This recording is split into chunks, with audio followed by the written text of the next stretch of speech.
Good morning. और आज के डिवोशन में आपका स्वागत है। और हमारा शीर्षक आज की डिवोशन का है परमेश्वर का वचन, और यही हमारा जीवन है। और इसके लिए भजन संहिता वर्स चैप्टर 46 वर्स 1 पढ़ेंगे। उसमें लिखा है, परमेश्वर हमारा शरण स्थान और बल है, संकट में अति सहज से मिलने वाला सहायक। और मुझे ये पंक्ति बहुत पसंद है, परमेश्वर हमारा शरण स्थान और बल है, संकट में अति सहज से मिलने वाला सहायक।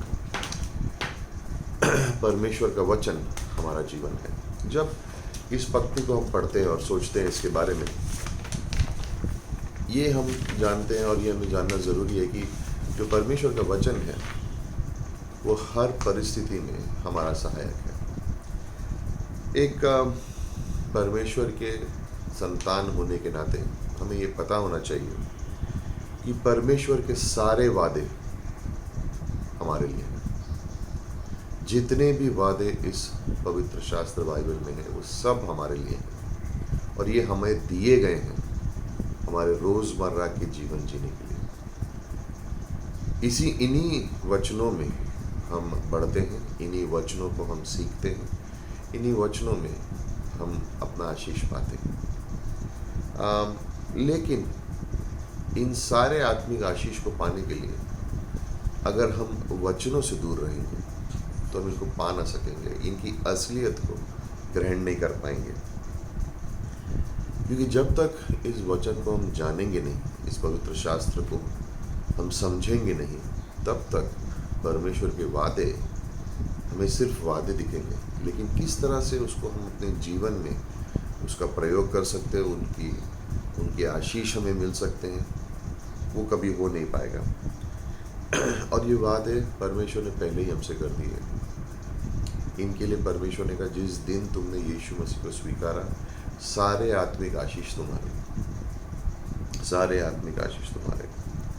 लेकिन अगर वो आशीष हमारे हैं, लेकिन उसका हम फ़ायदा अपने जीवन में कैसे उठा सकें, अगर हमें इसका एहसास नहीं होगा तो इसके लिए हम थोड़े टाइम में निराश हो जाएंगे, क्योंकि हमें पता ही नहीं कि ये वचन हमें कैसे आशीष दे सकता है। उदाहरण के तौर पे कि अगर एक व्यक्ति है जिसे बहुत भूख लगी है, बहुत बहुत बहुत भूख लगी है, उसे अगर हम एक 5 स्टार होटल में ले जाएं और जितने भी अच्छे खाने हैं वहाँ पे उसके सामने रख दिए जाएं और उससे कहें बहुत भूख लगी, ये सब तेरे लिए, तो क्या लगता है, क्या कहेगा वो?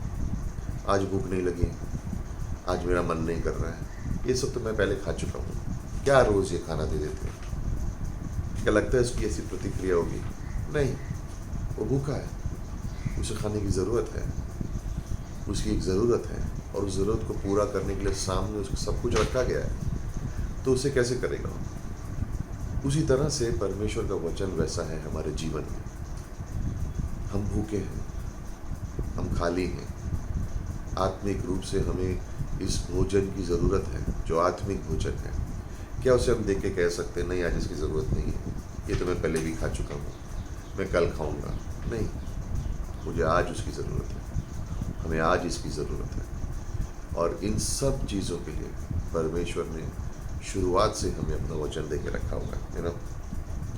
याद रखिए, ये सिर्फ हमारे आत्मिक बढ़ोतरी के लिए नहीं है, लेकिन यीशु मसीह की परिपूर्णता हमारे अंदर बसे, इसके लिए हम इन वचनों को रोज़ इन पे मनन करते हैं और स्वीकार करते हैं। एफिसियों को 4:13 में लिखा है, इन वचनों को रोज़ मनन करना है, रोज़ प्राप्त करना है, रोज़ वो आत्मिक भूख है जिसे पूरा करना है। देखिए, इस संसार में जो चल रहा है और जो बातें हम देख रहे हैं, कौन सी ऐसी चीज़ है जो हमें संतुष्टि दे सकती है? और मैंने एक लिस्ट बनाई है कि अगर कुछ ही परिस्थितियों को आज हम अपने दिल में सोचते हैं, जानते हैं, उन सब के जवाब जो हैं इसी वचन में। उदाहरण, अगर हम पाप से जूझ रहे हैं, लड़ रहे हैं, तो भजन जिस तरह से हमने पढ़ा भजन संहिता 46:1 में, वो हमारा बल है, सहायक है।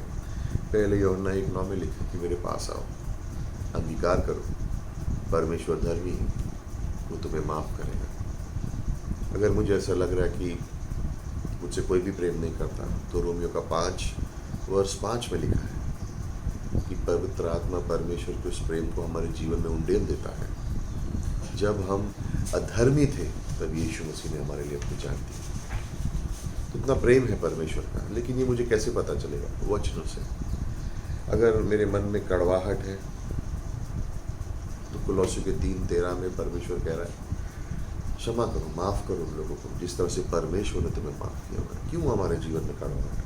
ये नहीं हुआ, इसने ऐसा किया, नहीं। माफ़ करो उनको जिस तरह से परमेश्वर ने तुम्हें माफ़ किया है।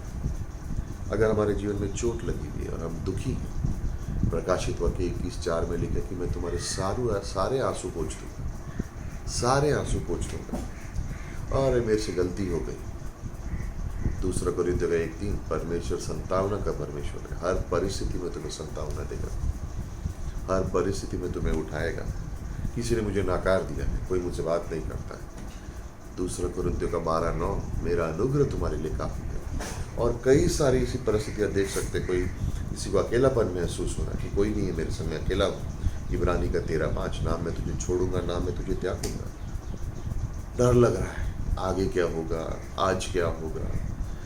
यशायाह 41:10 में लिखा है मैं तेरा परमेश्वर हूँ, मैं तुझे सामर्थ दूंगा, मैं तुझे मदद करूंगा, मैं तुझे ऊंचा उठाऊंगा मेरे धर्मी सीधे हाथ से। बस थोड़े से वचन हैं, लेकिन इन वचनों में इतना सामर्थ्य है, इतनी शक्ति है कि जैसे आत्मिक रूप से हम अधमरे भी होंगे, ये वचन हमें जिलाएगा। और इसीलिए इसका शीर्षक है कि परमेश्वर का वचन यही हमारा जीवन है। चाहे कोई भी परिस्थिति हो, परमेश्वर के वचन में उस परिस्थिति का जवाब है। तो इसमें बने रहें और इस वचन के अंदर जो भी प्रोविज़न परमेश्वर हमें दिया उसको ग्रहण करें। हर रोज़ सुबह उस व्यक्ति की तरह बनते हैं हम जिसको बहुत बहुत बहुत भूख लगी है और उसे 5 स्टार होटल ले गया है और सारा खाना उसके सामने परोस दिया गया है, जो चाहिए खा लो। हम उस चीज़ को ना नहीं बोलेंगे, उसी तरीके से हम वचन को भी ना नहीं बोलेंगे, क्योंकि इसमें हमारे आत्मिक जीवन, हमारे परिवार के जीवन, हमारे व्यक्तिगत जीवन में हर ज़रूरत का उपाय है। उसका वचन यही हमारा जीवन है। सो इस थॉट से आज शुरुआत करें, अपने मन में रखें, मनन करें और देखें, परखें कि कौन सी ऐसी चीज़ है जिसकी मुझे आज ज़रूरत है, और फिर वचन की ओर जाएं और परमेश्वर की आत्मा आपको दिखाएगा कि किस तरह से वचन उस ज़रूरत को पूरा करेगा। आमीन।